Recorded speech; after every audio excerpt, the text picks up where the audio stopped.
we actually begin, I'll probably take a couple of minutes letting all of you know about a brief history of OCT.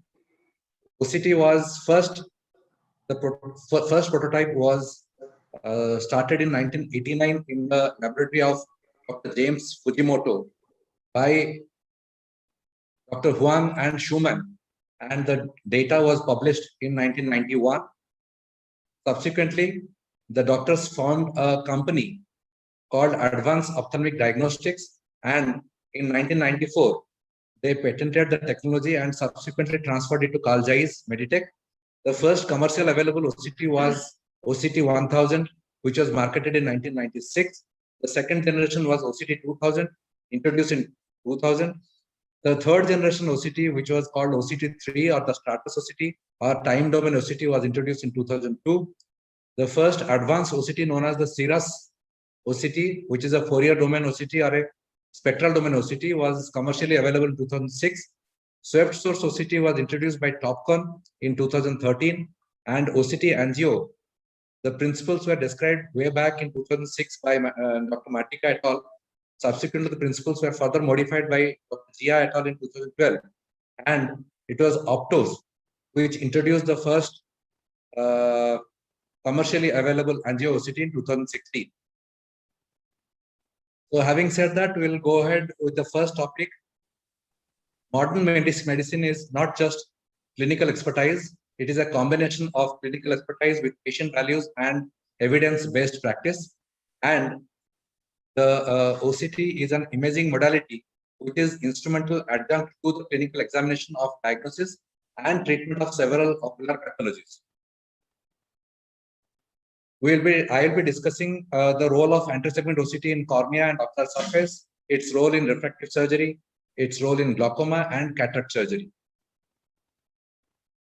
We all know OCT is a real-time in situ high-resolution cross-sectional image in microns, and resolution varies from 3 to 15 microns.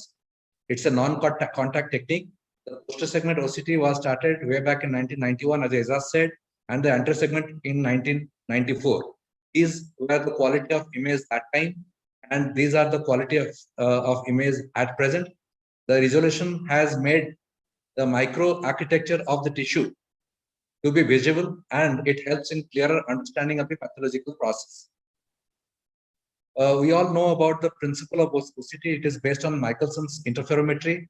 The reflected light from different layers form constructive interference once they gel with the light from the reference mirror, and these constructive interference produce multiple A scans, and these A scans then are amalgamated to form B scans to give the OCT scan. As the OCT transformed from time domain to spectral domain and later to swept source OCT, it has allowed for faster scan speed, greater tissue penetration, and higher axial resolution.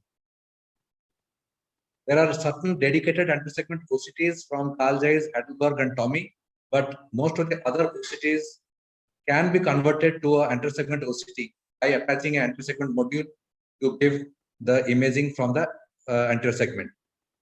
There are various scan protocols. I don't think it is necessary to continue that. We'll discuss about anter-segment OCT role in cornea and ocular surface. It starts with tear film imaging to the diagnosis of surface neoplasm. We'll go one by one briefly. Ocular surface dysfunction can be known by assessing the tear volume and tear meniscus height. In addition to that, anter-segment OCT can also give the corneal and conjunctival epithelial thickness. In the corneal scar, it will give us the depth of corneal opacity. That will help the surgeons to determine what is the optical procedures to be done, whether it is a full thickness or a partial thickness graft. Its application in corneal degeneration has also been proven. In keratoconus, a pachymetric map can provide certain diagnostic criteria for diagnosis of keratoconus. Superior-inferior thickness difference if it is more than 45 microns, if the minimum thickness is less than 470 microns, and the thickness difference between the maximum and the minimum is more than 100 microns, that is diagnosis of keratoconus. Certain high resolution intersegment OCTs can give epithelial mapping, and epithelial mapping can be precursor for certain marginal degenerations like pellucid marginal degeneration and keratoconus. In all types of corneal dystrophy, intersegment OCT helps in telling the depth of the lesion and therefore helps in planning the treatment. This is epithelial basement membrane dystrophy where you can see the lesion limited to the basement membrane.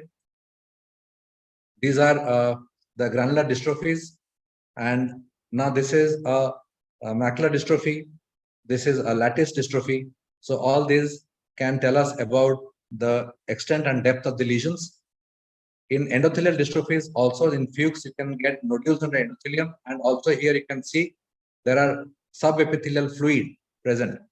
In an advanced case of Fuchs, you can see stromal edema with water clefts in the stroma, and the whole of endothelium appears to be granular. Other corneal disorders where it is playing a role is to find out stromal edema in hydrops, in bullous keratopathy, the status of the endothelium, in corneal scar to know the condition of the intersegment, whether there are iris adhesions to the scar or not, or if there is a retrocorneal membrane. The intersegment OCT in infectious keratitis also helps in telling or delineating the depth of the infection, how much is the stromal thinning, whether there is a corneal abscess or not, and if the limbus is involved or not. In keratoplasty, the OCT can help us in planning the surgery, and during surgery, it gives us the depth of definition and the presence of any retained basement membrane. And after surgery, it will tell us the broad host and graft junction. If we have access to an intraoperative OCT, the basement membrane can be visualized, and whether the graft is in place or not can be known. At the end of the surgery, interface fluid can be seen, and graft centration also can be detected. In a case of early postoperative period, if the cornea is edematous, it can tell us whether the graft is detached. If the graft ends, the basement membrane ends are rolled up or not. In later cases also, it will give us a complete demarcation of the graft host junction and corneal thickness. In post-cataract scenario, if the cornea is edematous, it can tell us about retinal detachment of the basement membrane and accordingly help us in planning treatment.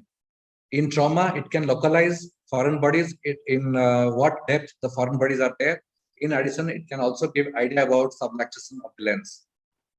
Refractive surgery, there are OCTs are now being utilized experimentally to give us topographical data.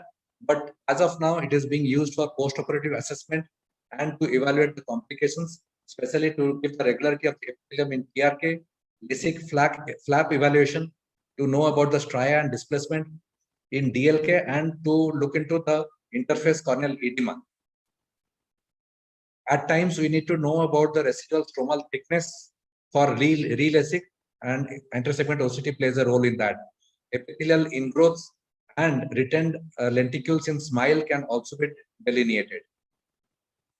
In other corneal surgeries like collagen cross-linking, the intersegment OCT helps in evaluating the effect of the treatment, that is the cross-linking, at what depth it has been effected by knowing about the demarcation line.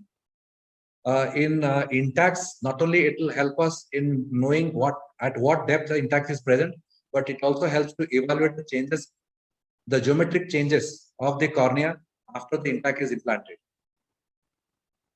In the ocular surface neoplasm, in OSSN, which is a epithelial neoplasm, you can have the tumor in the epithelium. It appears to be hyperreflective, and the epithelium is thickened. And after the neoplasm is healed, you can see in the lower part, the epithelium has become normal.